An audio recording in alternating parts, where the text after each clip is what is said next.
My alpha tore my soul mark apart at the altar, and the first thing I noticed was the color of my own blood. It looked almost black against the white moonstone. For a foolish second, I thought that was the worst thing the wedding would take from me. My younger sister Luna stepped from behind the priest wearing the bridal moon veil and carrying Leon's claiming ribbon. The cruelty of it was not only in the act, it lived in every arrangement. Someone had measured the room, chosen the witnesses, arranged the timing, and polished the lie until it shone brighter than truth. Luna showed a healing charm I had made years ago and called it a cursed talisman meant to poison her awakening. Leon never turned toward my voice before judgment. He spoke over me with the calm of a man who had already decided my silence would serve him better than my defense. The first scream at my wedding did not come from me. It came from a pup too young to understand politics and old enough to understand pain. His mother pressed his face into her skirt when Leon's claws found the glowing edge of my mark, but children see through fingers. I remember his small howl because it cut through the priest's chant and made 3 warriors shift their weight toward the aisle. None of them moved farther. Law held them in place. Fear finished the work law began. The severing did not feel like a wound opening. It felt like being unmade from the inside by someone who knew the shape of every tender memory. Leon's hand pulled, and the night he first marked me came loose with it. Rain on the stable roof, his mouth at my brow, the foolish certainty that a promise whispered in youth could survive ambition. Then another thread tore, then another. Each thread carried a smell, a word, a touch. By the time he finished, the altar had more of my past than I did. Luna cried beautifully through all of it.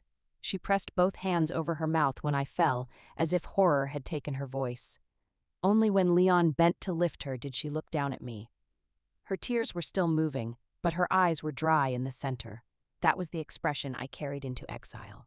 Not Leon's rage, not the elder's disgust, Luna's clean, careful satisfaction. They stripped my healer's cord before they stripped my bridal veil. The cord mattered more. White silk could be burned.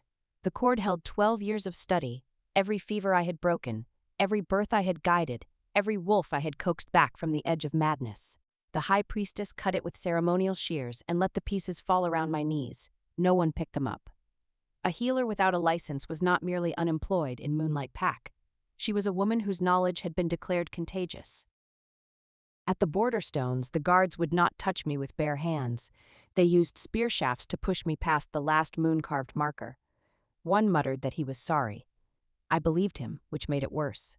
Sorry men had filled the hall. Sorry women had watched my cord fall. Sorry elders had let Luna turn grief into evidence. Apology without action was only another fabric laid over rot. Snow began before dawn, though it was not yet winter. It came thin and mean, melting on my face and freezing in the torn lace at my wrists. I crawled because standing made the severed mark flare white behind my eyes. Once I looked back. Moonlight territory was already closing its wards, blue lines rising between the stones like a curtain. The pack did not watch me die. It made a wall so it would not have to know whether I did. I remember the scent of crushed lilies because Luna had chosen them. She knew lilies made my throat ache. She had once laughed about it while pretending to forget. That was her gift. She could place a knife in a room and call it decoration. There had been signs before the first accusation, but signs are easy to excuse when love asks you to be generous. Luna had begun borrowing my shawls, my recipes, my phrases. She praised me in public and corrected me in private, always softly, always as if she were saving me from embarrassment. If I objected, I looked petty. If I stayed silent, she gained another inch of my life. That was how she operated. She did not steal a place all at once. She made the owner feel rude for noticing each missing piece. Luna performed grief so perfectly that even wolves who had grown up with me lowered their eyes from the accused bride. Before that day, I still believed evidence mattered on its own. I believed a clean record, steady service, and years of loyalty would rise around me when accusation came. I had healed pups through fever. I had sat beside birthing mothers until dawn. I had ground medicine for elders who later turned their faces from me. The knowledge did not save me. It only made the betrayal sharper. None of it outweighed a beautiful girl crying in the right man's arms. She claimed I envied her twin wolf souls and had tried to keep her weak with forbidden herbs. Luna had always understood rooms better than I did. She knew where to stand so candlelight softened her mouth. She knew which elder liked a trembling voice and which guard felt heroic when a woman called him brave. The high priestess produced copied notes written in my hand, each page naming bloodline dampeners and moon poisons. By the time anyone looked at me, they were not seeing Alicia Vale, herbalist of Moonlight Pack. They were seeing the shape Luna had carved for me. Jealous, barren, shadowless, hungry for rank. I recognized a smear of silver moss ink used only in Luna's private garden and understood the trap had begun months ago. I stored the detail away. Not because I was calm, I was not calm. I was being hollowed out in public. But pain can sharpen the smallest observation until it becomes a needle, and needles can stitch wounds or puncture lies. Mine would learn to do both. Leon had been my first promise. He was also my first lesson in how a coward can look noble if enough people benefit from his cowardice. He did not become weak at the altar. The altar merely removed the cloth covering the weakness. The servants were the first weather of any great house.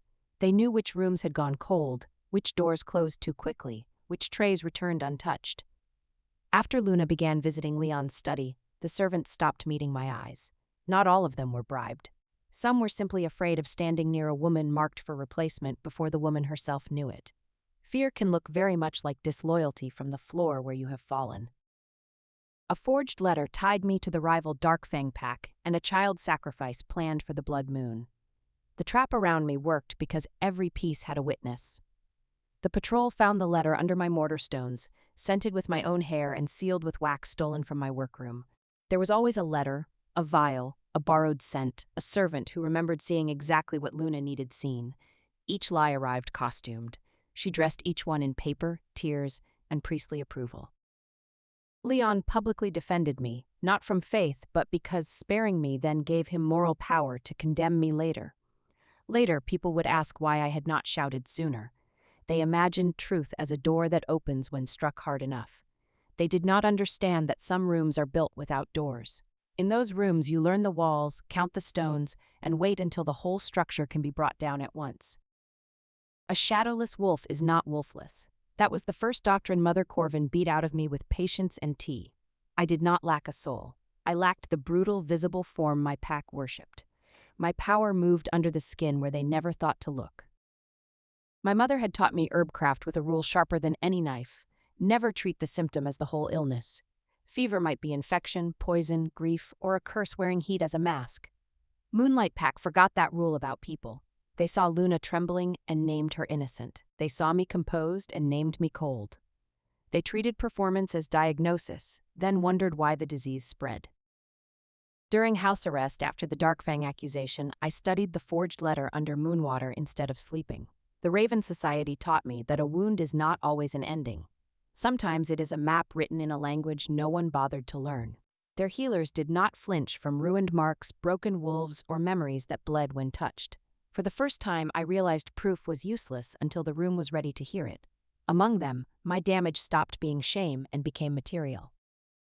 Every elder told me gratitude should make me obedient now that Leon had saved me from trial. Recovery demanded exact, punishing labor daily. Every lesson opened the severing again. Every spell forced me to hear Leon's voice, Luna's breath, the high priestess's false prayers. The ink blooms green where silver moss has touched it, and silver moss grows only around Luna's locked reflecting pool. The fragments of my mark had remembered everything because Leon had torn them out with rage instead of law. Luna's beauty had never been simple. It required audience, comparison, and a victim placed close enough to dim. When I stopped standing beside her, she had to invent a dead version of me to keep shining. Leon once loved my steadiness. He said it made him feel anchored when council voices rose around him. Later, the same steadiness offended him because Luna taught him to crave emergency. A man who wants to be needed can grow addicted to crises. He begins resenting the person who solves problems before they become stages for his heroism. I did not understand that in time to protect myself. Noctis frightened me because he did not need to prove he was powerful. The air proved it for him. Shadows leaned toward him. Wolves lowered their voices. Yet the first time I flinched, he stepped back as if my fear carried legal weight.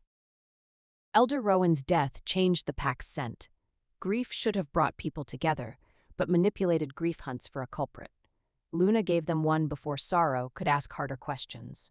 She stood at the morning pyre with red eyes and a shaking hand, whispering that she wished I had trusted her enough to confess. Even then, she did not accuse loudly. She let others do the ugly work and looked wounded by their loyalty. Luna visited with bread and pity, asking whether I would confess to spare Leon more shame.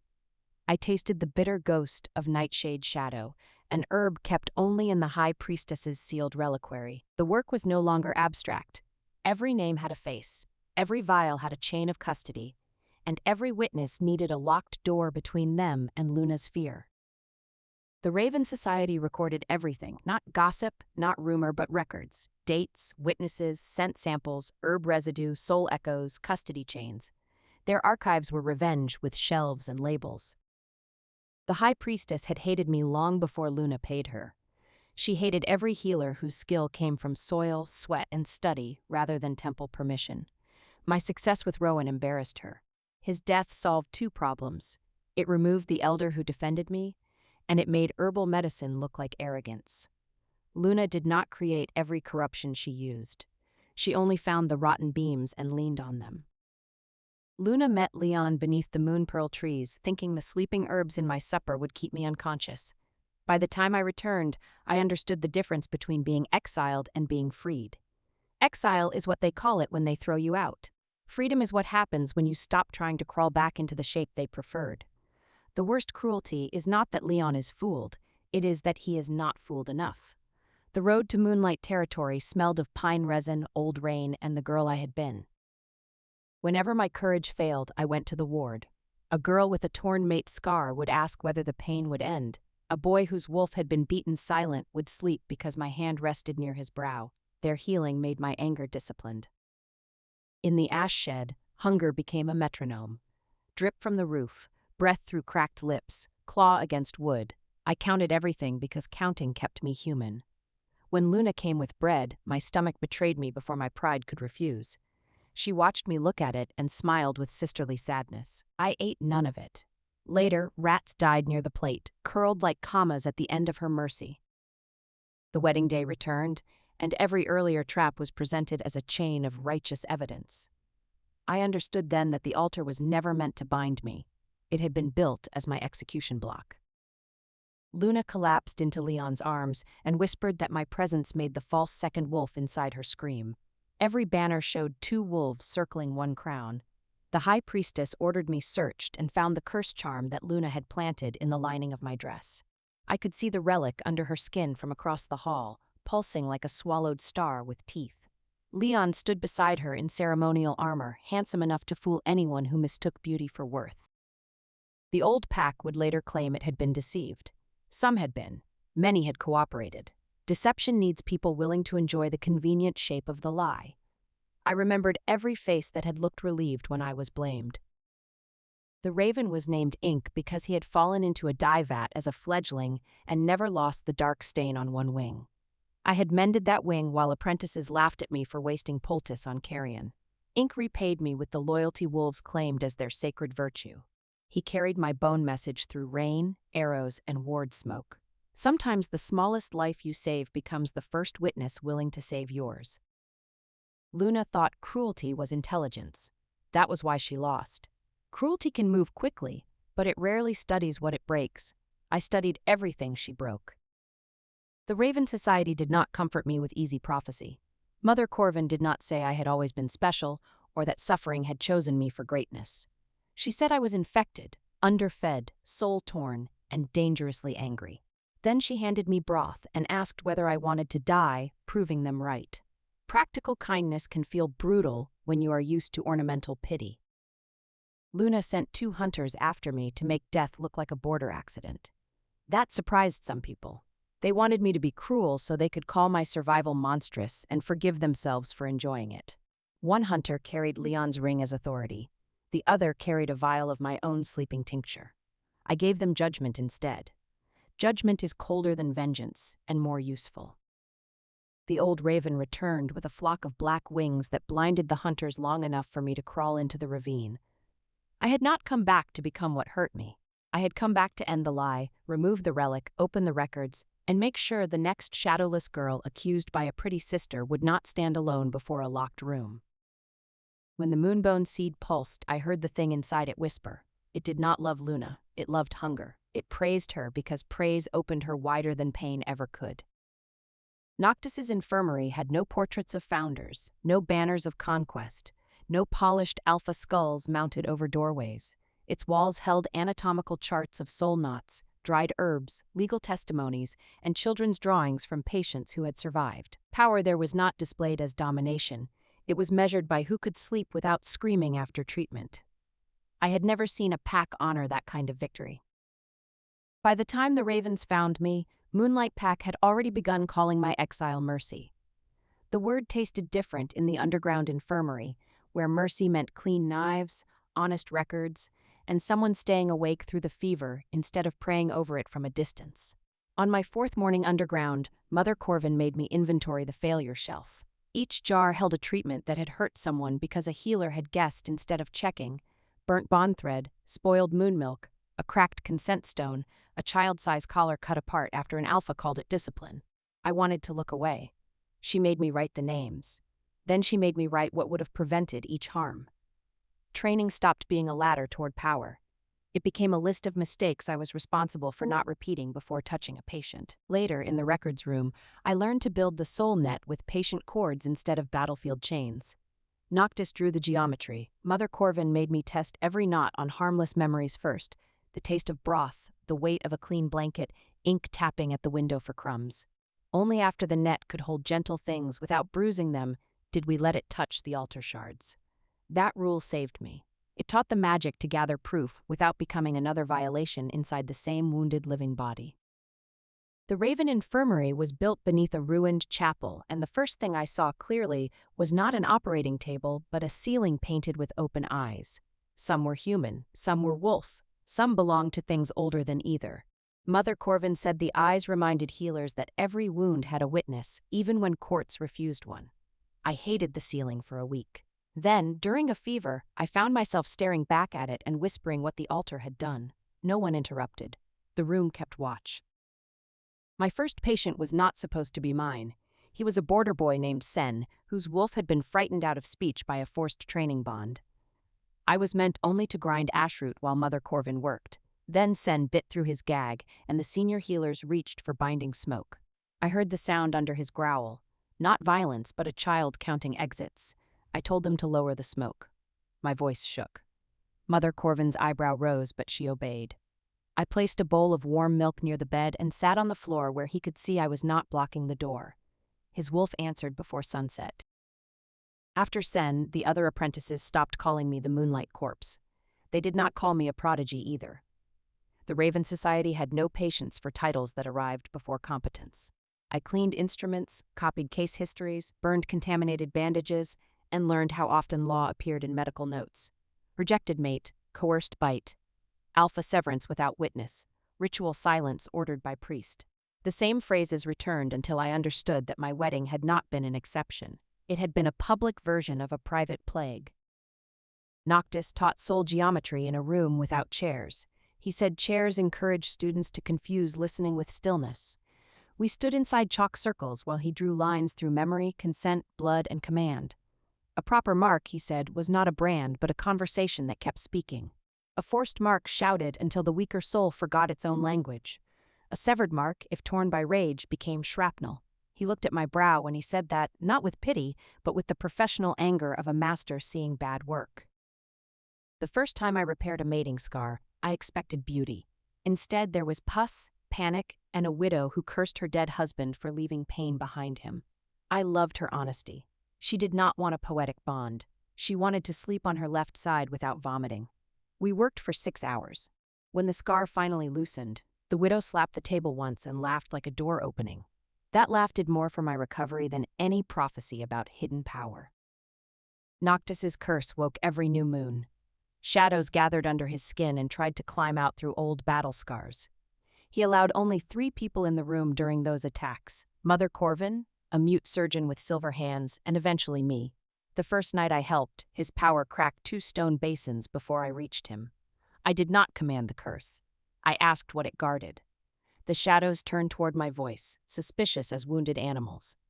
Beneath them I found loneliness, wearing armor so long it had forgotten the body inside. A month into training, Mother Corvin locked me in the archive with my own case file. She said a healer who could not read her wound as evidence would let other people turn it into legend. The file was brutal: altar blood, severance flare, nerve collapse, probable soul fragmentation, hostile family witness, unreliable pack court. I hated the word unreliable most.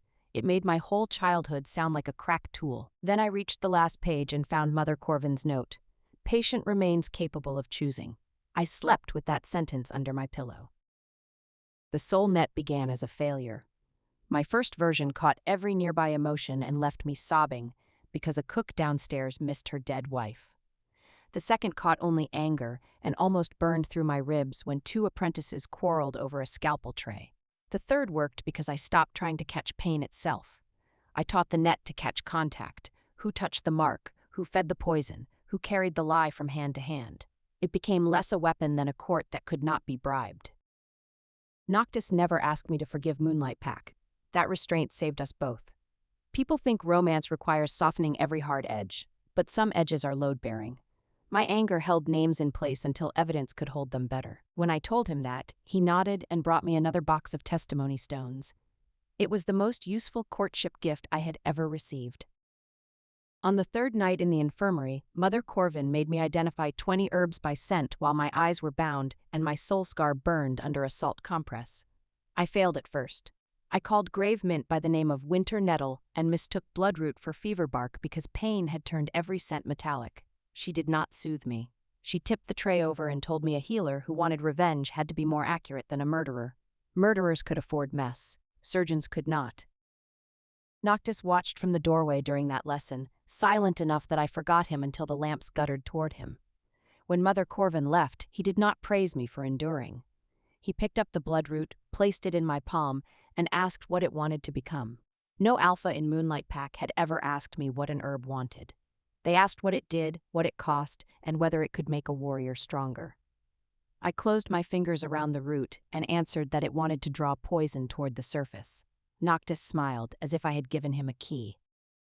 The second time lilies entered the story, they were not decorations. A delivery arrived from Moonlight Territory wrapped in white paper, and the moment the bundle opened, my throat tightened so hard I dropped the scalpel. Pressed lily petals spilled across the table, pale and dry as old skin. Luna had sent no note. She did not need one. My body remembered what the room had done before my mind formed words. Mother Corvin swept the petals into a jar marked hostile correspondence and made me brew an antidote for my own reaction. That was her mercy. She turned every attack into a lesson. I had wanted Leon to understand. For months, that desire embarrassed me more than the scar. Then one morning I woke and realized understanding from him would not restore anything I valued. After that, his regret became only one more symptom. The first time I entered another patient's soul wound, I vomited afterward and shook for an hour.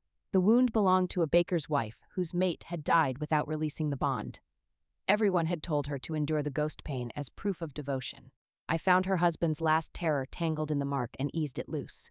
When she woke without crying for the first time in 5 years, I understood that tradition had been misdiagnosing cruelty as romance for generations. The Raven Society's master arrived, a silver-haired alpha in a black robe whose scent silenced every wolf in the infirmary. I had healed pups through fever. I felt fear, fascination, and a strange insulted relief that someone powerful could be gentle. I assumed he wanted to use my damaged mark for research, as powerful men always want something from wounded women.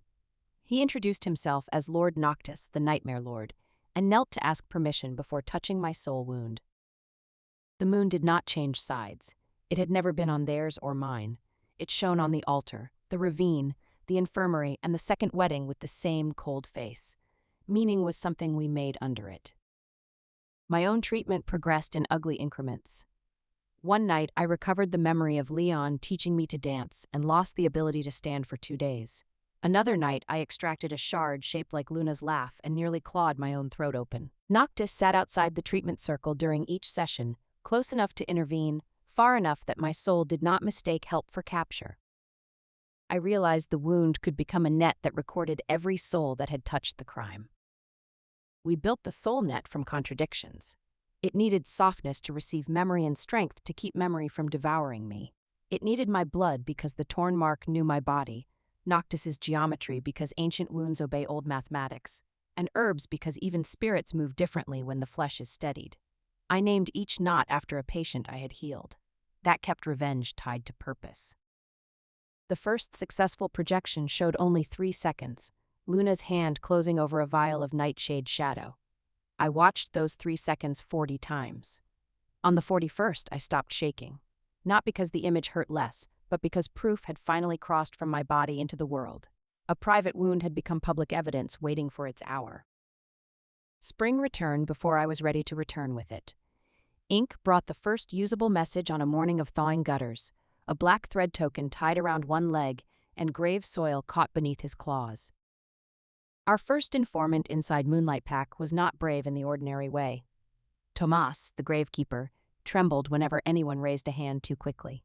He had seen the high priestess bury ash from Rowan's medicine bowl behind the old crypt and had spent 3 months pretending the ground there did not smell wrong. When Ink dropped my black thread token at his feet, Tomas fainted into an open grave.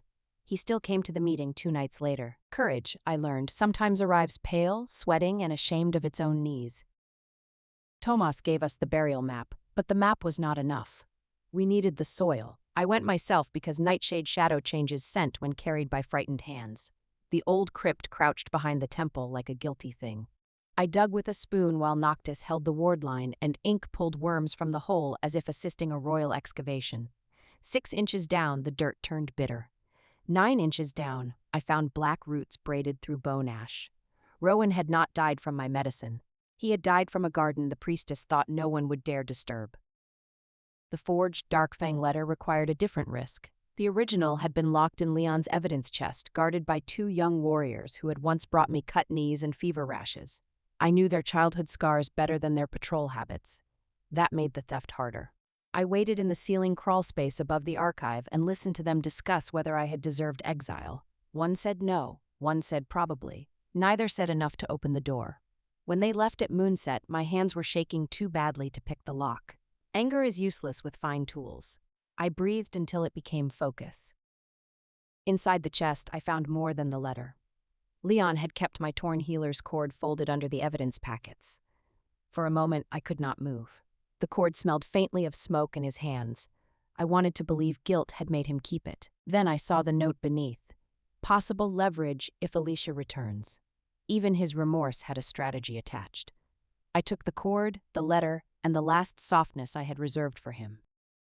Mara's first testimony failed. She reached the moment when Luna entered Rowan's chamber and lost her voice so completely that only a rasp came out. The Raven recorder waited. Noctis waited. I waited too, though impatience clawed at me. Finally, Mara pushed the written page away and asked whether she could show us instead. She arranged cups on the table. Rowan's bed, the medicine stand, Luna by the curtain, the high priestess outside the door.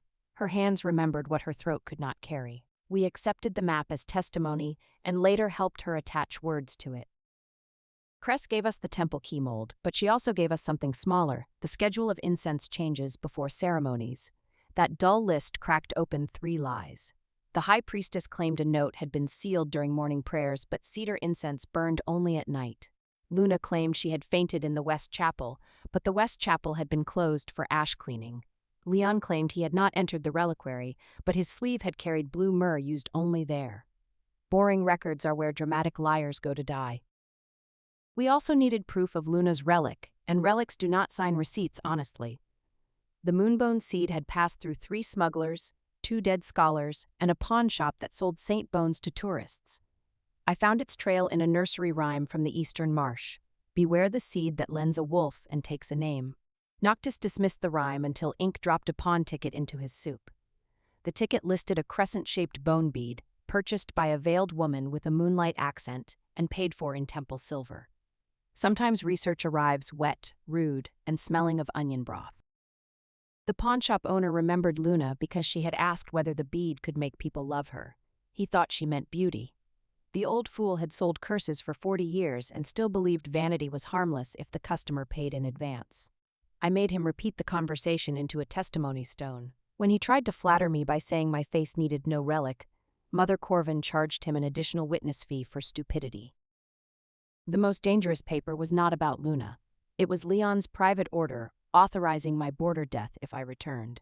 He had signed it 2 days after my exile and written the word regret in the margin, as if regret could season murder into duty. The order was kept in his hunting lodge, not the palace, because cowards hide ugly decisions where they go to feel masculine. I entered through the chimney after midnight, covered in soot, and found the order inside a box of old love letters I had written him. I took the order. I left the letters. Let him keep the ashes of the girl he had mistaken for leverage. One witness refused us. A guard named Pell had held the spear that pushed me past the border stones. He opened his door, saw the raven mask, and vomited into the snow. I expected denial. Instead, he said he remembered my hand reaching for the ward line and remembered stepping back. Shame had eaten him thin. He would not testify for revenge, he said. I told him to testify for the next woman a guard was ordered not to touch. He came 3 nights later with his spear oath written on both sides of a prayer card. The first file we stole did not come from a grand vault. It came from a laundry room behind the temple, where the high priestess's junior scribe hid discarded drafts under a cracked wash basin. I crouched between soap barrels while ink waited on the sill with one claw curled around the replacement seal. The guard outside the corridor had a limp. His left boot struck stone half a breath after the right. I counted 3 passes, slid my hand under the basin, and found the draft where Luna's name had been scraped thin but not erased. Under moonglass, the scrape bloomed silver green. Silver moss again. Luna had signed the lie before the priestess made it holy. The second witness was a kitchen girl named Mara, who had carried Rowan's last tray. Luna's people found her before we did, and broke 2 fingers to teach her memory to soften. We moved her through the Cooper's tunnel under a cart of sour apples while Leon's patrol searched the main road. Mara shook so badly the apples rattled. I climbed into the cart beside her, held her splinted hand, and told her she did not have to be brave for the court yet. She only had to breathe until the next mile. Later, her testimony would place Luna at Rowan's chamber door. That night, survival was the testimony. The third piece of evidence was uglier because it came from Leon himself. He had sent orders to erase the hunter's payment records, but the steward who obeyed him kept a private copy as insurance. We bought it with medicine for his mate's infected bond. He wept when I treated her, not because he loved justice, but because he had expected the masked raven doctor to demand confession before care. I healed her first. Then I asked for the ledger. His shame did the rest. The 4th night nearly ruined us. A young acolyte named Cress had promised to bring the temple key mold, then arrived at the rendezvous with a knife pressed under her ribs and Luna's maid smiling behind her. I could have fled with the evidence we already had. Instead, I stepped into the alley and let them see the raven mask. Fear loosened the maid's grip for one breath. Ink took her eye ribbon, Mother Corvin's cane cracked against her wrist, and Cress fell into my arms without making a sound. We carried her over 3 rooftops while bells began shouting from the temple tower. By dawn, Cress was in the infirmary, the key mold was in black wax, and Luna had learned that the people she threatened could vanish faster than her men could punish them. That rescue changed the way I prepared the case. Evidence was not paper alone. It was a living chain, and every living link could be broken if I treated courage as an unlimited resource. I assigned guards to witnesses before I assigned labels to documents. I hid Mara under a widow's name, sent Cress north as a novice herb grinder, and moved the steward's mate twice after Leon's riders began asking after her fever. Revenge wanted speed. Responsibility forced me to slow down. The last verification happened in an abandoned toll house during a storm. Rain came through the roof in 3 places, and the table between us was covered with oilcloth, glass vials, copied seals, and 5 sworn statements. Mother Corvin read every date aloud. Noctis tested every memory shard against the soul net, until my teeth ached from holding the magic steady. Mara corrected 1 hour in her testimony because the kitchen bells had rung late that night. Cress noticed that the temple wax on Luna's forged notes had been warmed with cedar smoke, not altar flame. Small corrections like that mattered. Lies hate precision because precision gives them nowhere soft to sit. By dawn, the case no longer depended on my pain. It could stand even if I never spoke. That frightened me more than I expected. Pain had been my loudest witness for a year, and surrendering the center of the story felt like losing the last proof that I had suffered. Mother Corvin saw it before I named it. She poured bitter tea, pushed the final packet toward me, and said the evidence was not replacing my wound, it was protecting it from being turned into theater. I carried those words into Luna's wedding like a second blade. By midsummer, my wall held a map of their crime made from threads, white for public lies, black for deaths, green for herbs, red for Leon's decisions, and gold for every place Luna used the promise of an heir to silence doubt. I did not call it revenge while patients could hear me. In the ward, I called it diagnosis. The word mattered. Diagnosis meant the disease had a shape, and shaped things could be cut out. Meanwhile, Luna's court portraits multiplied. Raven spies brought sketches sold in market stalls, Luna in silver, Luna in blue, Luna with two ghostly wolves behind her shoulders. The artists made the second wolf noble. They did not see how its mouth opened too wide, how its painted eyes followed the viewer with appetite rather than loyalty. Propaganda is usually most revealing where it tries hardest to flatter. Leon wrote no letters to me because dead women do not receive apologies. Still, he visited the old herbary once, according to a kitchen maid who later came to us with a scarred mating bond. He stood among my dried lavender and asked whether any jars had been left untouched. He took nothing. Cowardice often begins its repentance by touching relics instead of making repair. I planted a rumor through Raven merchants that relic sickness could be delayed by deeper fusion. I marked the date in my ledger and felt the cost of choosing justice over clean mercy. Luna's fake pregnancy was her boldest lie because it forced everyone to protect the performance. Once the pack celebrated an heir, doubting her became treason against hope. She understood that. She let old women touch her belly. She let Leon kneel and press his ear to the demon pulse. She let children sing to a thing that had never been a child. That lie earned its place at the center of my final indictment. Moonlight Pack declared me alive and wanted for murdering the hunters who had chased me. I learned that revenge had to feed truth before it fed anger. The border witch who sold the placenta had no loyalty, which made her more honest than most nobles I knew. She gave us the purchase record after Noctis paid double and promised not to let Luna's relic eat the northern road. The witch even included care instructions. Feed with moonwater. Keep warm. Do not expose to soul glass. I copied that last line 3 times, smiling for the first time that week. As the second wedding approached, my anger became almost peaceful. I had expected it to grow hotter. Instead, it clarified. Each exhibit had a place. Each witness had protection. Each raven knew a window. Mother Corvin drilled me like a commander before battle, not on spells but on breathing. A woman can have all the proof in the world and still lose the room if pain takes her voice. Noctis asked once whether I wanted him visible beside me from the beginning. I said no. His presence would make the pack obey before it listened. I needed them to hear me while they still believed I stood alone. He accepted that without insult. That was one of the reasons I trusted him. He did not confuse being unnecessary for being unwanted. The night before we crossed the border, I dreamed of the first wedding. In the dream, I was still in white, still bleeding, still trying to make Leon look at me. Then the woman in white turned around, and I saw she had my face but not my eyes. She was younger, frightened, and furious that I had taken so long to come back for her. I woke and promised her I was coming.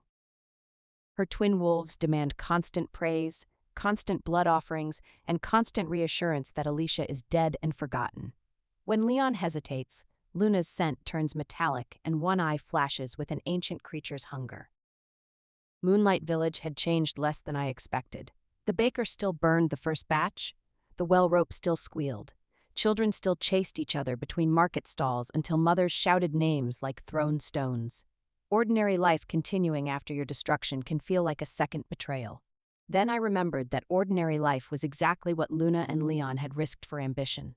I had not come to punish the village for surviving.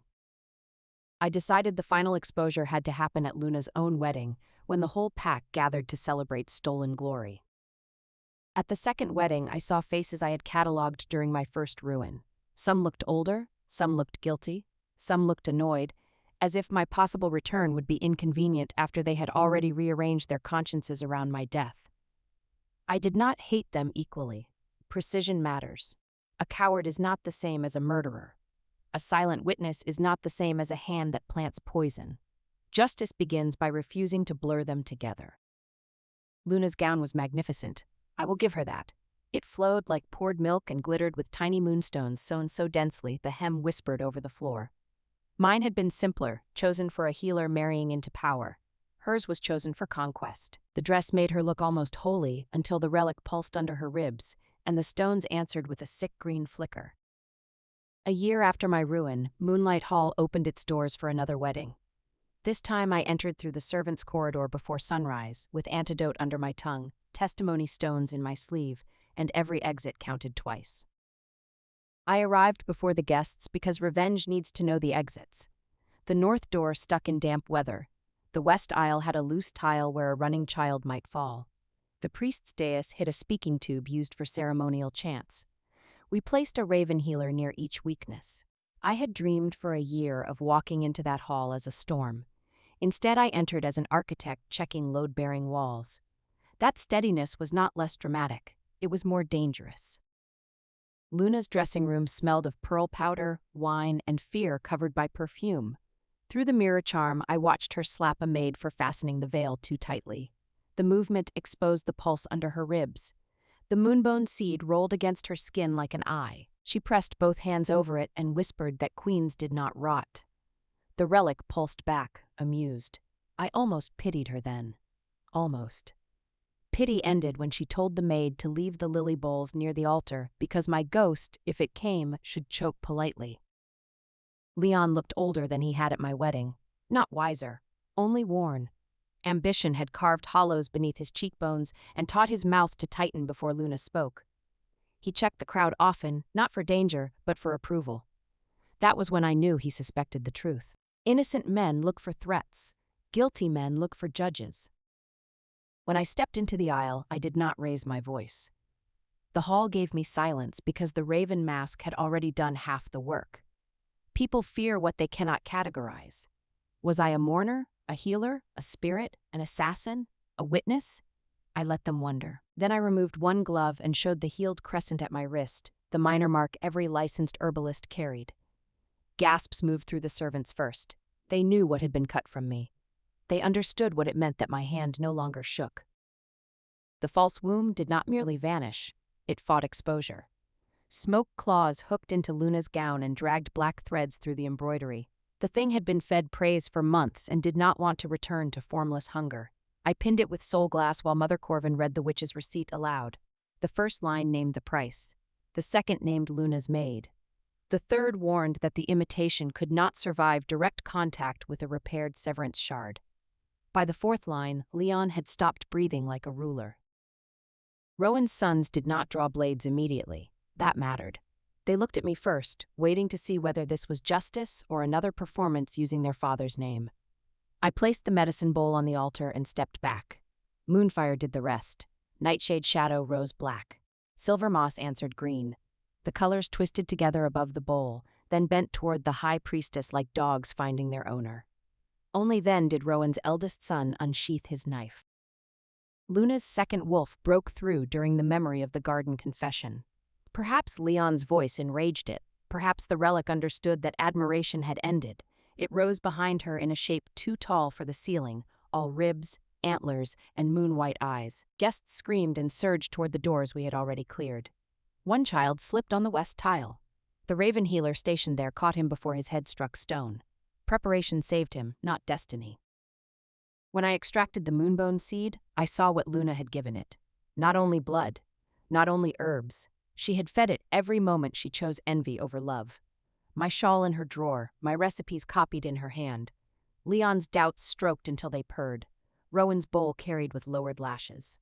The relic had not corrupted an innocent girl. It had amplified and invited hunger. I pulled until that hunger came free screaming. Noctis did not move when Leon lunged after the extraction. He only looked at him.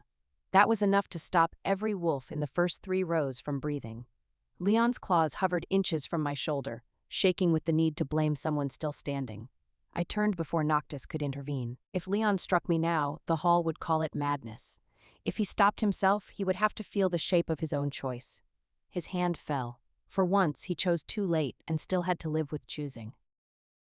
The high priestess tried one final prayer. It was a clever prayer, old enough to sound like law and vague enough to hide inside. She asked the moon to protect the pack from false healers, broken women, and shadow-born corruption. I let her finish. Then I asked the widows in the hall to raise their hands if I had treated their children without payment. Hands rose in every section. I asked the servants to raise theirs if Luna had threatened them into silence. Fewer hands rose, but enough. Old prayers sound different when the people they erase are standing. When Leon begged, I did not answer immediately. I looked at his hands. Those hands had once warmed mine after winter herb gathering. Those hands had also torn my mark while the hall watched. People wanted me to choose which version was real. Both were. That was why the sentence mattered. I did not need to pretend he had never been tender in order to prove he had been cruel. I only needed the court to understand that tenderness does not cancel violence. Noctis offered his mark only after the sentences were spoken. I respected that more than any declaration he could have made. He would not let the pack confuse my authority with his protection. When he stepped forward, he removed the black clasp at his throat and exposed the old curse scar beneath it. The Nightmare Lord, feared by border kings and exile courts, stood bare-throated before people who had called me untouchable. He gave me the order of choice in a language even Moonlight Pack could understand. I marked him first. My crescent opened against his throat in green-silver light, not as a claim, but as recognition. The hall did not know how to breathe around that reversal. Noctis closed his eyes, and for the first time since I had known him, the shadows at his feet went still without command. When he marked me in return, he did not cover Leon's scar. He circled it, honored the survival around it, and let my own healed work remain visible. The three-petaled flower rose from the stone slowly. One petal held the color of moonlit bone, one carried the black sheen of raven wings. The last was the green of crushed herbs under rain. It did not roar. It rooted. Silver lines moved from it across the altar floor, touching every broken bond in the hall without forcing any soul to bow. That was how the pack knew it was not conquest. Conquest demands kneeling. Healing offers release and waits to see who can stand. Leon watched the flower reach his boots and stop. It would not heal him without consent, and it would not absolve him because he wanted relief. He understood enough to weep then, not loudly, not usefully. A single tear ran down the face I had once loved, and I felt nothing in me reach for it. That absence was not cruelty, it was recovery. My hands belonged to the wounded now, not to the man who had made himself central to every room he damaged. The third time lilies appeared, they lined Luna's wedding aisle in silver bowls. She had chosen them again, not because she had forgotten, but because repetition served her cruelty's old rhythm. She wanted the same flower, the same hall, the same moonstone, and the same silence arranged around a different bride. I stood behind the last pillar and let the scent close around my throat. This time I had an antidote under my tongue, a soul net beneath my skin, and witnesses hidden at every door. My body remembered terror. My hands remembered training. Mara stood among the servants with her injured fingers wrapped in temple white. The steward waited near the western brazier with the copied ledger sewn into his sleeve. Mother Corvin sat where widows usually sat, her cane across her knees, and 6 raven healers scattered behind her like ordinary guests. Ink perched in the rafters above the altar, black eyes fixed on Luna's veil. I had not come with one miracle. I had come with a chain of people Luna had considered too small to matter. When the false womb screamed, I did not let the sound become spectacle too quickly. I named the witch who sold it. I named the road where it had crossed the border. I named the coin pouch stamped with Leon's housemark and the maid who warmed it each night under Luna's mattress so it would pulse on command. With every name, the crowd lost one more place to hide. Horror is vague until facts give it corners. Leon tried to interrupt after the third name. He used the voice that once made young warriors straighten and servants hurry. It rang against the hall and found no obedience waiting. That was the first real sign that he had already lost. Authority does not vanish when a title is taken. It vanishes when people hear the command and begin looking for someone else to trust. The high priestess tried to run during the second projection. Mother Corvin tripped her with a cane and apologized to the floor for letting corruption fall on it. It was the first laugh the hall dared make, thin and startled and gone at once. Humor in a trial is dangerous, but that laugh mattered. It punctured the priestess's sacred terror and made her merely guilty.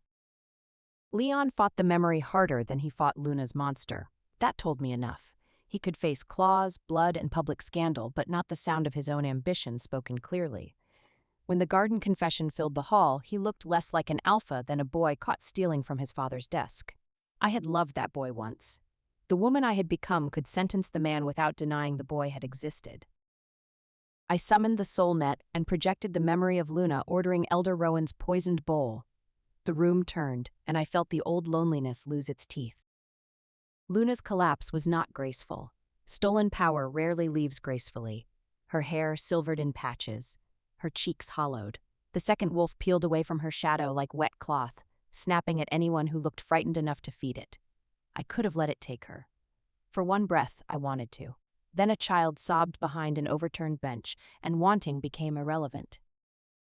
Extraction requires compassion, even when the patient deserves none. That is the cruel joke of medicine. My hands had to be steady on Luna's spine. My voice had to be calm enough for the stolen soul to follow. Hatred would have shaken the thread and killed bystanders. So I gave Luna the professional mercy she had tried to make impossible in me. I snapped my fingers, and every injured soul in the room stilled under the command of the shadowless healer. After the relic came free, the silence was worse than screaming. Everyone could see Luna without borrowed radiance, and many hated her more for looking human. Monsters are easier to condemn at a distance. A sister with chapped lips, shaking hands, and ruined ambition asks more uncomfortable questions. I answered those questions with law because law, repaired and watched, can hold what disgust cannot. Noctis offering his throat changed the hall more deeply than his power would have. Alphas did not do that in Moonlight Pack. They marked, they claimed, they received vows and called the receiving burden. When the Nightmare Lord bowed his head and waited for my hand, I heard several elders inhale as if the world had tilted. It had. Not because he lowered himself, but because he lost nothing by honoring me. Sentencing took longer than exposure. That is another thing songs shorten. There were depositions, scent confirmations, relic custody arguments, questions of jurisdiction, and 3 attempts by old families to trade money for quiet exile. I refused quiet. Quiet had been the first accomplice. Every record was copied, sealed, and sent to allied packs with instructions for identifying relic fraud and coerced severing. Luna expected execution and tried to make herself tragic for it. When I sentenced her to live, work, repay, and be treated by the healers she once mocked, she stared as if I had invented a worse cruelty. Perhaps I had. Death would have made her story dramatic and brief. Life required her to meet the ordinary faces of people harmed by her lies. She had always hated ordinary things.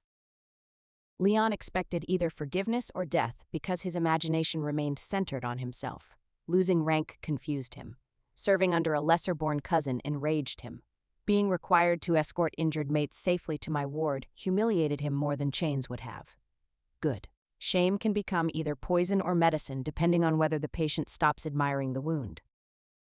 Leon whispered that I must have hated him every day to plan this so perfectly. I answered that hatred would have kept him at the center, and I had better work to do. The school did not rise from triumph alone. It rose from arguments about funding, cold mornings mixing mortar, suspicious parents, and patients who distrusted any institution with a seal. I did not blame them. I distrusted seals too. So our first door stayed open from dawn to moonrise, and every treatment room had 2 exits. Architecture can apologize where words are too thin. What followed was quieter than vengeance and harder to preserve. The ruined hall did not become just because Luna fell, and my name was not restored simply because the crowd learned how badly it had been used. For weeks afterward, I woke before dawn and walked the corridors where servants were scraping old wax from the walls. Every bucket of dirty water looked more honest than the ceremonies that had once glittered there. Repair, I learned, had no music unless someone made it by hand. A broom against stone, a clerk's pen across a witness page, a patient breathing through pain while the healer counted softly beside her. Those ordinary sounds became the first proof that the future would require maintenance, not worship, and that maintenance could become devotion over time. The first month after sentencing was not peaceful. Families who had cheered Luna wanted to pretend they had always doubted her. Warriors who had guarded my exile wanted medals for changing sides. The council wanted a shorter public record because long records embarrassed important names. I refused all 3 comforts. The minutes stayed long. The guards gave testimony. The cheering families paid into Rowan's ward fund with everyone watching. Leon performed his first escort duty in rain. He brought a rejected mate from a hill pack to our gate and could not meet my eyes when I opened it. The woman beside him had a severed mark wrapped in dirty linen. I took her inside before speaking to him. Patience came first. When I returned, he was still standing in the rain, soaked and silent. I signed his duty sheet and closed the gate. Not every consequence needs a speech. Luna's recovery house became its own lesson. We did not hide her, and we did not display her. Twice a month, senior apprentices reviewed her case with identifying details removed. They argued about mercy, punishment, relic addiction, vanity, coercion, and choice. No answer was clean. That was the point. Clean answers had helped Moonlight Pack turn me into a villain because villains are easier than systems. I wanted my students allergic to easy stories. Noctis adjusted badly to school life at first. He terrified donors by asking whether their generosity came with hooks. He corrected alpha visitors when they called me his Luna before they called me head physician. He once dismissed an entire delegation because their spokesman used the phrase damaged females. I should have been annoyed. I was, briefly. Then I added language standards to the admissions charter and made him teach the first lecture. Mara became our best instructor for frightened witnesses. She never spoke loudly, and that was why students listened. She taught them how to sit beside a survivor without leaning forward like hunger. She taught them to place water within reach and never into someone's hands without permission. She taught them that memory may arrive out of order and still be true. On the wall behind her desk, she kept the cup map of Rowan's room. The cups were chipped now. She refused better ones. Tomas stayed gravekeeper, but he changed the cemetery rules.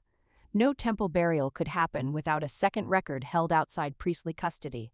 Families complained about the paperwork until the first forged death blessing was caught before sunset. After that, they complained more quietly. Tomas sent me a pressed weed from Rowan's grave each spring. He never wrote a message. He did not need one. The weed meant the soil was clean. As for me, I learned to distrust endings that arrived too neatly. Some mornings I woke angry again. Some nights a bridal hymn from a distant courtyard made the scar at my brow tighten. Healing did not make me pleasant, predictable, or permanently wise. It made me honest enough to notice the flare, name it, and choose what to do next. That choice, repeated without witnesses, became the private half of my freedom. The public half was less graceful. I spent entire afternoons arguing with alphas who insisted consent records insulted honorable men. I told them honorable men survived paperwork.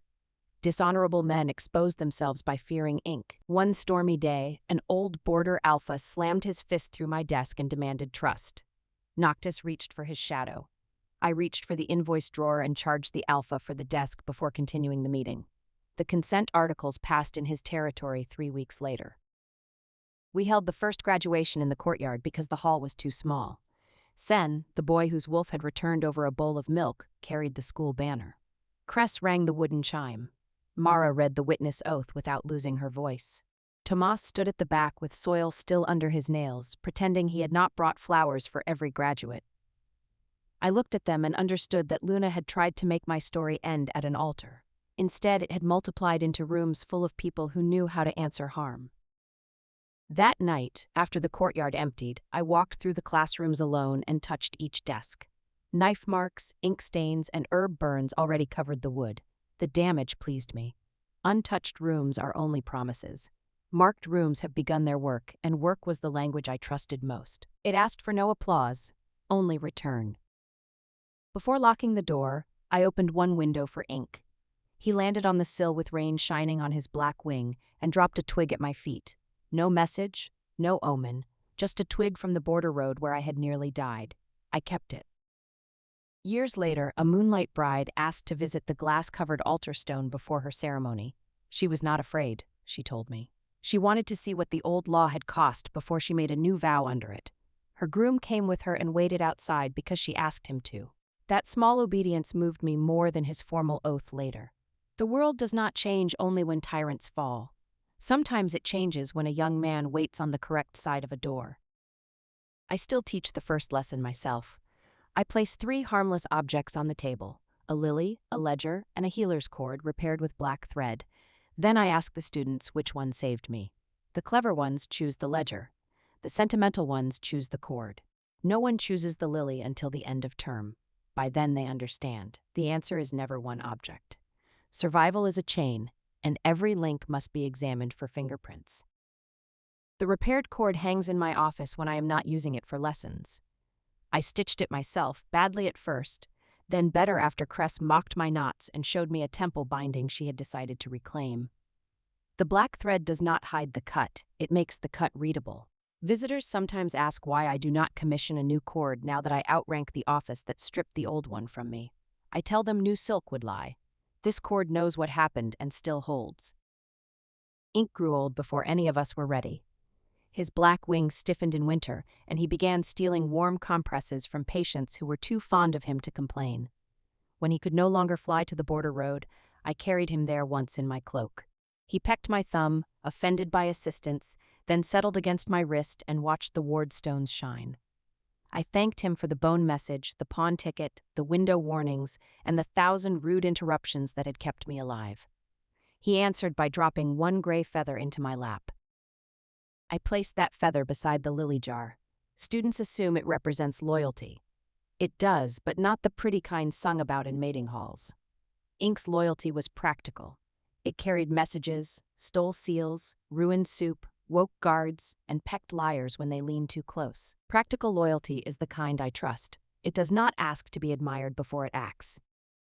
The third object on that shelf is a plain brass key from the first patient room we built above ground.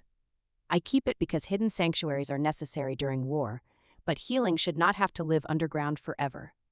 The day we opened that room to sunlight, 3 patients cried before crossing the threshold. They had been treated like secrets for so long that an unlocked door looked impossible. I gave the key to each of them for a moment. Their hands closed around it as if it were proof that the world had made space. The first public hearing held under the consent articles tested that space. A young mate from River Ashpack stood before 9 elders and said her alpha had bitten her during a debt negotiation. Her voice stayed level until his mother called her ungrateful. Then her hands began to shake. I did not speak for her. I slid the water closer and waited. She drank, set the cup down, and repeated the charge with the date, the room, and the witness names. The elders looked at the paperwork and found no hole wide enough for custom to crawl through. The mark was dissolved before sunset.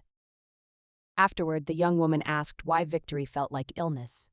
I told her the body often releases fear after danger passes. She asked whether that meant she was weak. I showed her my own hand, still trembling from holding the dissolution spell steady. Strength, I told her, is not the absence of shaking. Sometimes it is only the decision not to let shaking choose the next sentence. Cases like hers changed the packs faster than speeches. Traders carried stories of signed consent forms and neutral witnesses along roads where gossip had once carried my disgrace. Mothers began asking whether their daughters knew the wording of refusal. Sons grumbled until fathers asked why an honorable man needed ignorance to protect his honor. Priests complained that medicine was trespassing on sacred law. Mother Corvin sent them anatomy diagrams of damaged souls until they stopped writing. Noctis enjoyed that campaign too much. He developed a habit of answering pompous letters with single-line legal citations and a pressed herb chosen for insult. Rue for hypocrisy. Nettle for arrogance. Dandelion for men who believed themselves harder to uproot than they were. I told him this was childish. He agreed and continued. The priests learned botany under protest. One winter evening, I found Leon waiting outside the ward with a crate of copied border orders. He said nothing about forgiveness. He only said he had found more names. That was useful, so I let him bring the crate inside. We worked at opposite ends of a table for 3 hours, sorting the orders by date and seal. When he left, he bowed to the patients before he bowed to me. It was not redemption, it was a correct beginning. I sometimes think that is the most any law can demand. Correct beginnings, repeated until they become habits stronger than pride. Moonlight Pack had been built on beautiful ceremonies and ugly permissions. We did not destroy ceremony. We changed what it had to prove. A vow now needed witnesses who could interrupt it. A mark needed a record of consent. A healer's warning needed review before a priest could bury it under incense. The first interrupted vow was awkward. The witness was a grandmother with a cane, and she struck the altar step twice before anyone understood she meant to stop the rite. The groom flushed. The bride breathed out like a candle finally allowed to go dark. Awkwardness saved her. I have trusted awkwardness ever since, especially in rooms too polished for honesty. It leaves space for truth to enter badly, but alive. That grandmother later sent me the broken tip of her cane. I mounted it beside the consent articles. Some relics are not ancient, silver, or blessed. Some are only splintered wood from the first person in a room who refused to let ceremony outrank a woman's breathing. We also built a witness kitchen before we built the grand lecture hall. That was Mother Corvin's idea. Courts frighten people, she said, but soup loosens the jaw without prying it open. The kitchen had 3 exits, no portraits, and a rule that no testimony could be requested while someone was eating. Mara ran it with terrifying gentleness. She could tell from the way a survivor held a spoon whether the story needed silence, paper, or a locked room for screaming. One evening, a boy came in carrying his mother's torn bonding ribbon.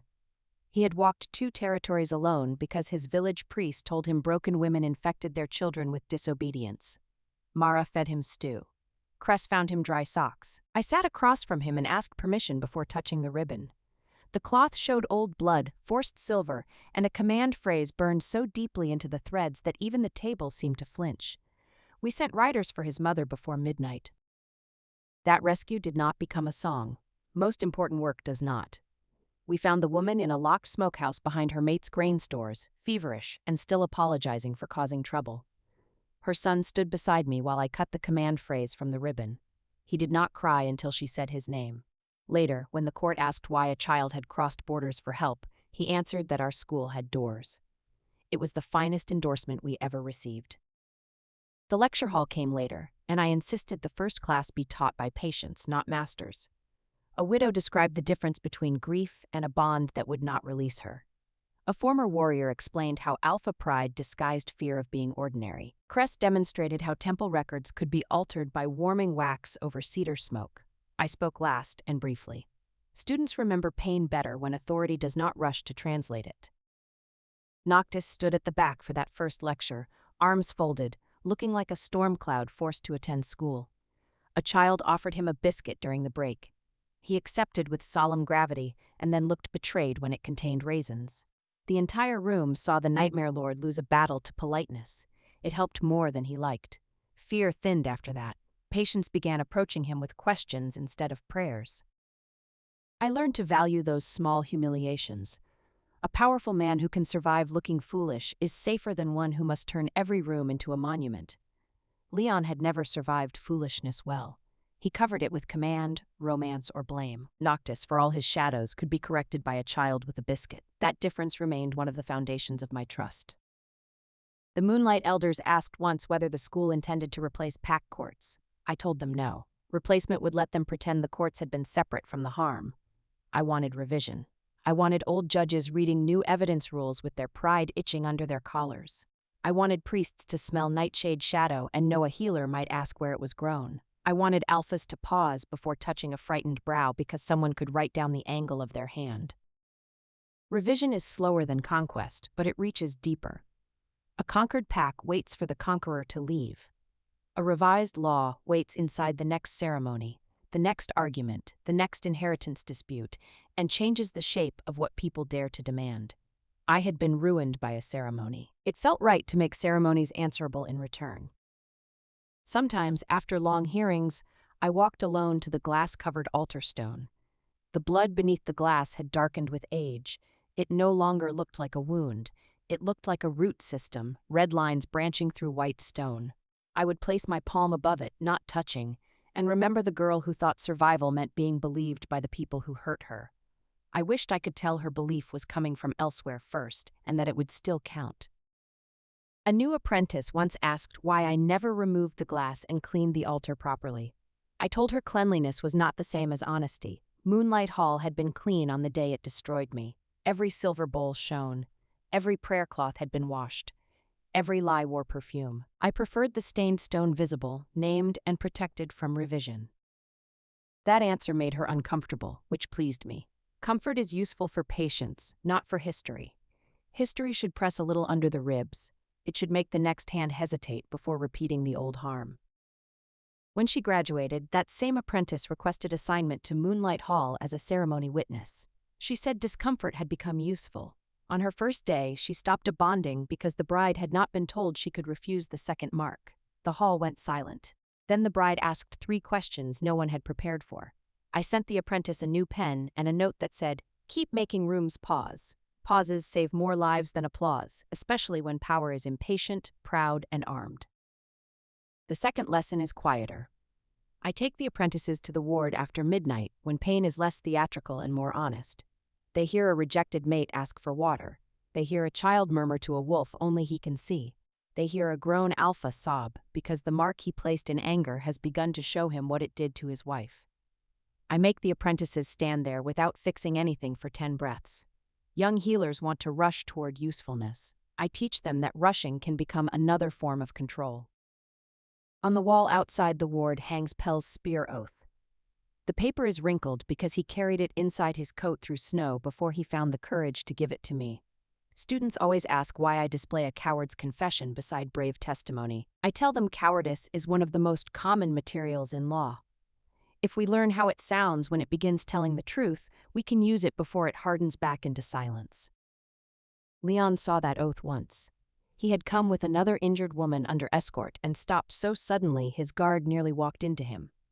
I watched him read Pell's name, the border date, the order, the line admitting that my hand had reached for help and found none. Leon did not speak. His face did not perform sorrow. He only touched the wall beside the paper, not on it, as if even regret had finally learned not to contaminate evidence. That was the closest he ever came to an apology I could respect. Luna never visited the school, but her case visited every classroom. Not as gossip, as anatomy. We studied the moonbone seed's hunger, the temple's corruption, Leon's ambition, my pack's appetite for a simple villain, and my own early willingness to mistake endurance for virtue. I would not let students turn me into a saint either. Saints make poor teachers. Survivors are better. They remember where the floor was slippery. Once a new apprentice asked whether Noctis had saved me. He was sitting beside the window, pretending not to listen, which meant he was listening with his entire ancient soul. I answered carefully.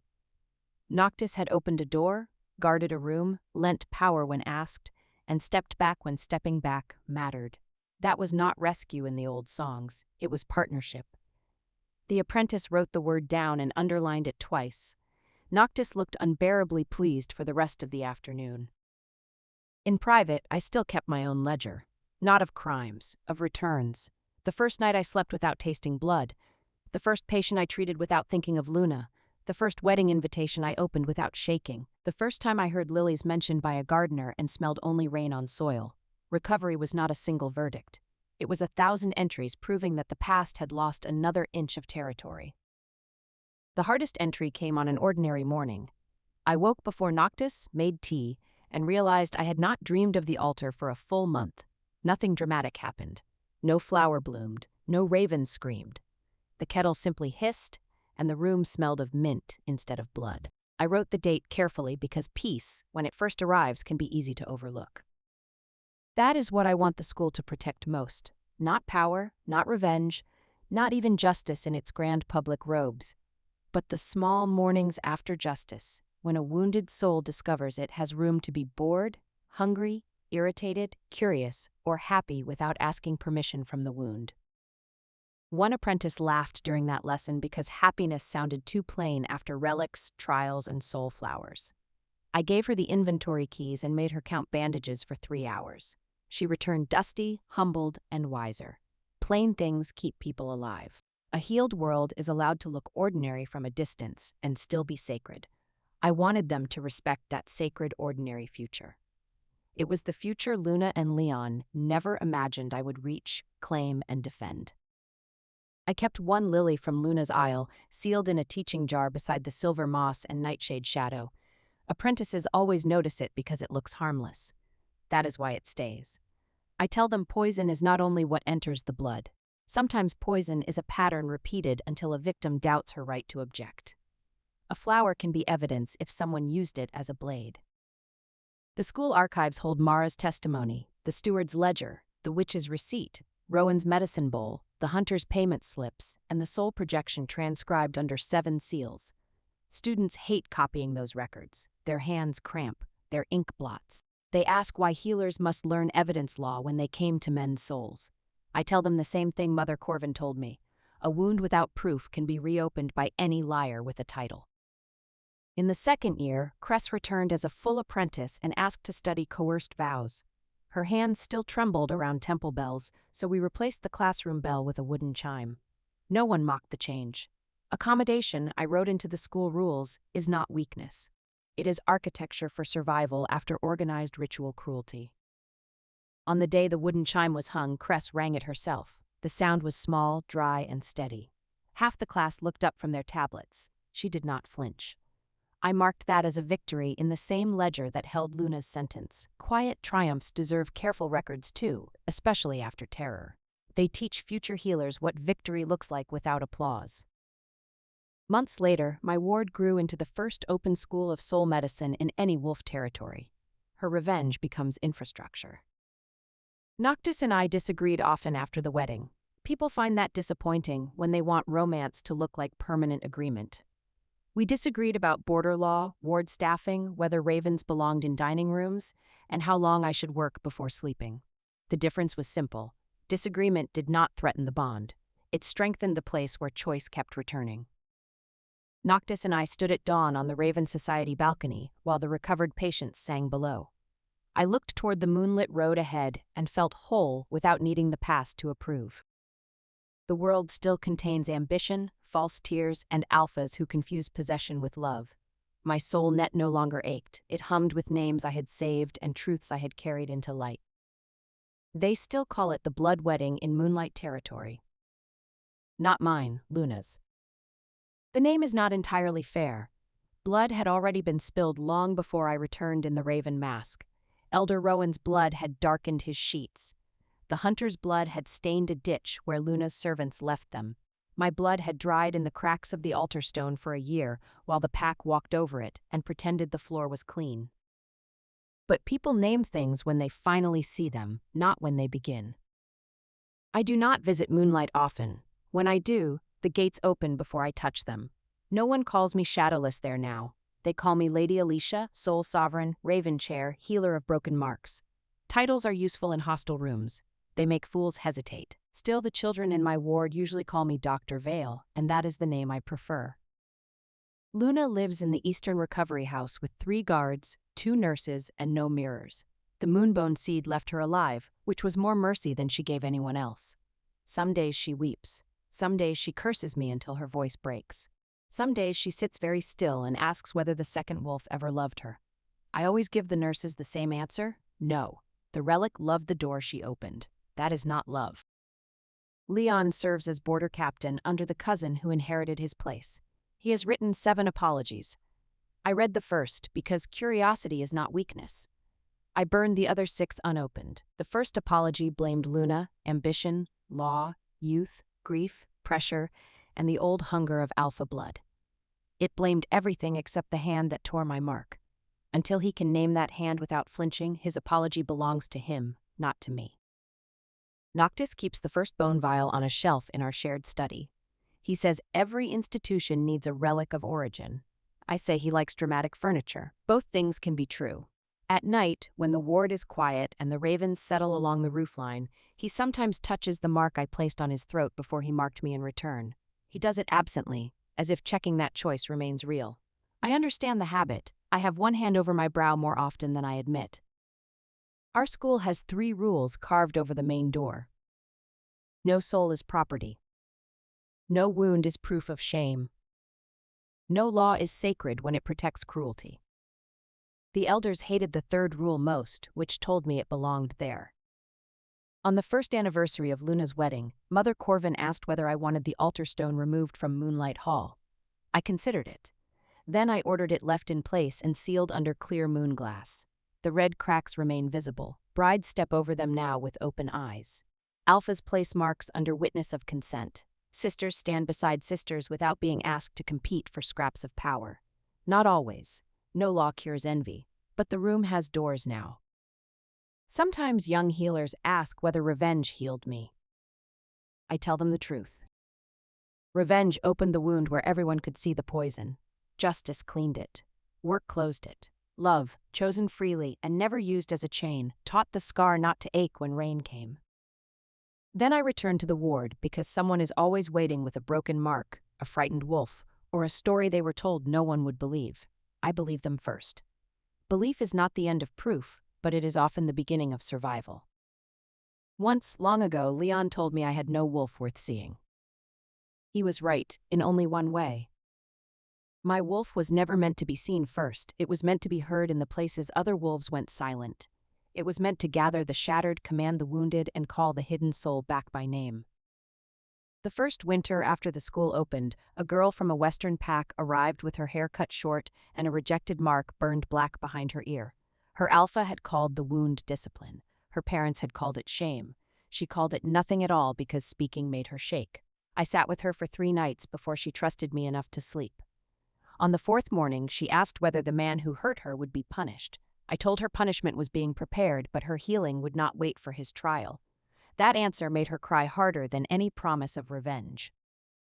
I thought of her often when people asked me to retell the altar scene. They wanted the dramatic details: Luna exposed, Leon kneeling, Noctis bowing his silver head, the flower blooming under my feet. I understood the appetite. I had once survived on imagining that spectacle. But spectacle is a door, not a house. The house is built afterward with policies, witnesses, trained healers, protected patients, and enough stubborn paperwork to make cruelty inconvenient. So I made cruelty inconvenient. Every pack that wanted access to Raven Soul medicine had to sign the consent articles. Every alpha who requested a severing had to stand before 3 neutral witnesses and answer whether fear, debt, pregnancy, rank, or family pressure had touched the bond. Every healer trained under me learned to preserve evidence before closing a wound. We kept scent cloths, marked sketches, herb residues, testimony stones, and the names of servants who saw what nobles pretended not to do. The work was not glamorous. It saved more lives than glamour ever had. Moonlight Pack resisted longest. Pride made them slow learners. Then the first daughter of an elder refused a forced claiming and invoked my law in the same hall where I had once been silenced. Her father shouted until the altar glass rang. The girl did not lower her head. She placed her written refusal on the moonstone and said, in a voice that shook but did not break, that no soul was property. The hall had to accept it. Old law, once corrected, can become a weapon for the hands it used to bind. Mother Corvin sent me a report afterward with only one note in the margin. This is what revenge looks like when it grows up. I kept that note too. Not beside the bone vial. Beside the first drawing from the mute boy whose wolf returned. In the drawing, I am taller than Noctis, which he finds offensive in a very dignified way. I am also surrounded by ravens, herbs, and wolves with mended silver lines across their chests. Above my head, in careful crooked letters, the boy wrote the word home. That was the final answer to the wedding. Not Luna's scream. Not Leon's regret. Not even Noctis's mark. Home. I had spent so long thinking survival meant getting back what had been taken that I almost missed the better truth. Some stolen things should not be returned to their old places. My trust did not need to go back to Leon. My name did not need to go back to Moonlight approval. My gift did not need to become the pack's ornament after they finally understood its value. I could build new places for all of them. That is why, when apprentices ask whether I would erase the first wedding if I could, I never answer quickly. I would erase Rowan's death. I would erase the hunter's murders. I would erase every patient hurt by laws that called cruelty tradition. But my own humiliation is harder to judge. It was evil. It was also the doorway through which I found the work that made me whole. I do not thank the wound. I thank the woman who crawled away from it and kept crawling until she learned to stand. Some nights that answer still hurts. I let it hurt. A healed scar is not required to become numb before it can be called healed. It only has to stop deciding where the body may go next. Not as chains. As voices. And mine is no longer the quietest among them.